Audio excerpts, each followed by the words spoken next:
Qué gusto poder saludarles al comenzar un nuevo día y también una nueva semana.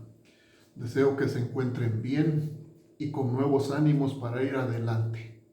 El Señor está con nosotros. El sábado pasado leímos que Jesús sanó a un ciego de nacimiento. Los fariseos y aún los discípulos pensaban que era consecuencia del pecado personal o familiar. Jesús dijo que era para que las obras de Dios se manifestasen en él. Hay situaciones que llegan a la vida no como resultado de la ley de la siembra y la cosecha, sino con el objeto de que podamos recibir el favor de Dios. Y para que, viendo el favor misericordioso de Dios en las cosas temporales de la vida, podamos reconocer nuestra mayor y más profunda necesidad de Dios, la de ser salvos del pecado y de la muerte. Los fariseos y el testimonio del ciego de nacimiento, que se relata en Juan el capítulo 9, versos 13 al 34. ¿Han oído el dicho, no se puede tapar el sol con un dedo? Seguro que sí. El proceso al que fue sometido el ciego por parte de los fariseos ilustra ese dicho. Querían tapar el sol con un dedo, negar lo innegable, defender lo indefendible. Los judíos habían acordado que si alguno confesase que Jesús era el Mesías, fuera expulsado de la sinagoga, según el capítulo 9 y verso 22.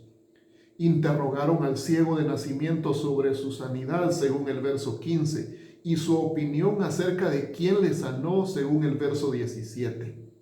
Interrogaron a los padres del ciego porque no creían que él había sido ciego y que había recibido la vista.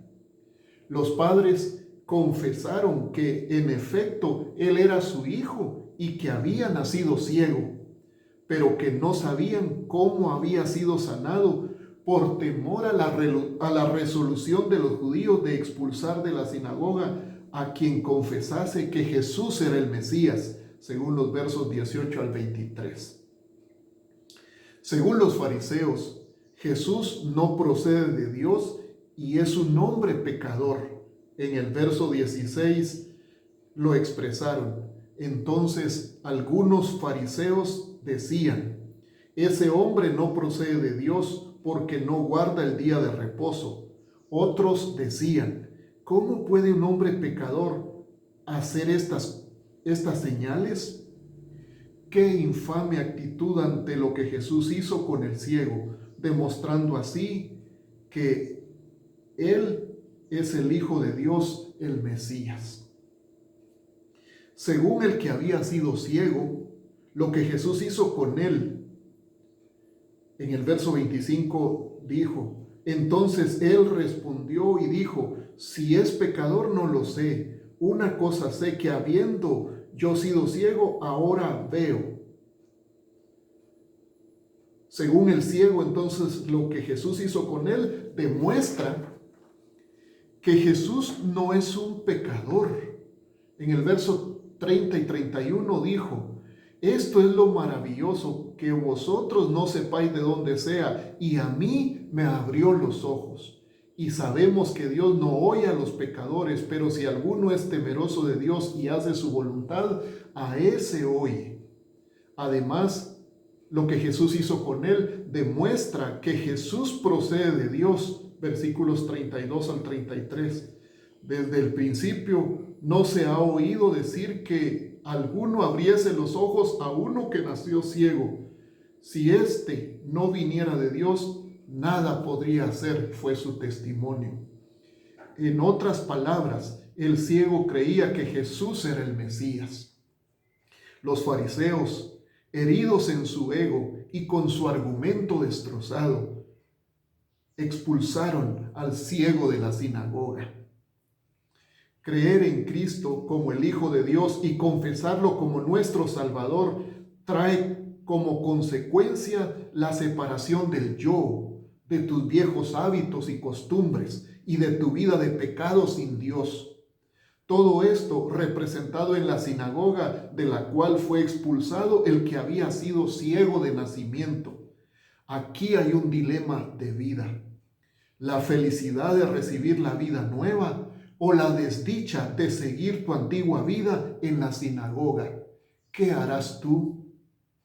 El hombre que había sido ciego creyó en Jesús. Versos 35 al 38 dicen: oyó Jesús que le habían expulsado y hallándole le dijo: ¿crees tú en el Hijo de Dios? Respondió él y dijo: ¿quién es, Señor, para que crea en él? Le dijo Jesús: pues le has visto y el que habla contigo, él es.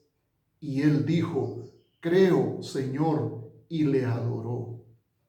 Este es el propósito por el cual vino el Señor Jesucristo al mundo, para que creamos en Él y comencemos a vivir en el propósito para el cual fuimos creados, para alabanza de su gloria.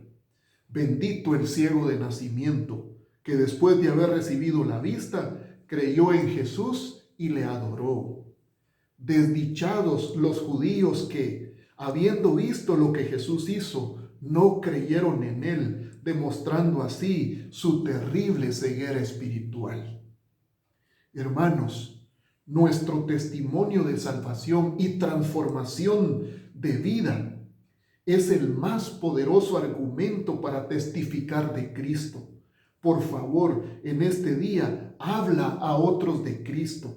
Cuenta lo que Cristo ha hecho por ti y observa lo que Cristo puede hacer con tu testimonio. Amigos, Cristo es el Hijo de Dios y murió en la cruz por ti. Por favor, confía en Él como tu Salvador. Cuando lo hagas, comenzarás a vivir en el propósito para el cual fuiste creados. Bendiciones para todos.